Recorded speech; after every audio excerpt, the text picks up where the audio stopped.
When you have a thyroid condition, you'll also frequently hear about your pituitary gland. But what is the pituitary gland, and what does it do? And what does it have to do with your thyroid? Let's take a look.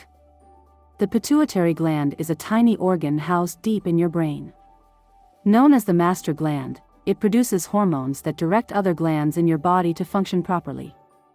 Your pituitary gland works closely with the hypothalamus, another small gland that oversees vital functions like heart rate and digestion. The hypothalamus sends signals to the pituitary, which then directs other endocrine glands to release hormones. The pituitary gland produces hormones like thyroid-stimulating hormone, TSH, which tells the thyroid how much hormone to make. It also produces adrenocorticotropic hormone, ACTH, which controls cortisol production.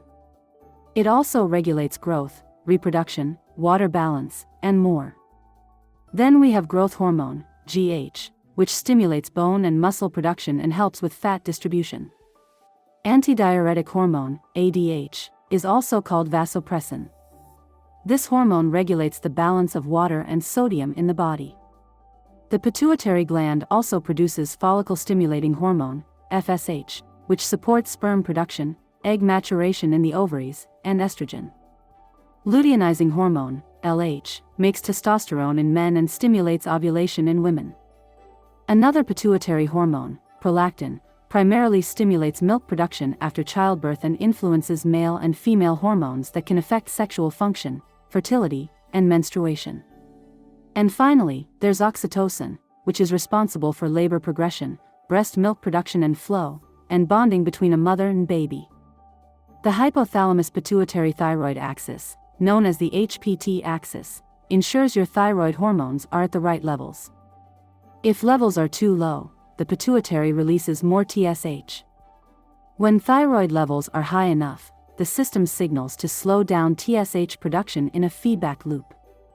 If your pituitary doesn't work properly, it can disrupt your thyroid function. Various pituitary problems may cause hormone imbalances, leading to conditions like hypothyroidism or hyperthyroidism. The most common pituitary disorders are pituitary tumors, known as adenomas.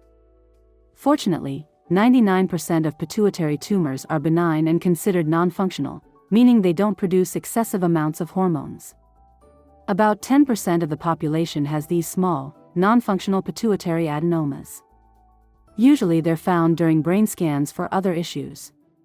However, a very small percentage of even benign pituitary adenomas are functional, meaning they do produce excess hormones. This can lead to conditions like acromegaly and Cushing's syndrome. Specific to the thyroid, there's something called a TSH-secreting pituitary adenoma.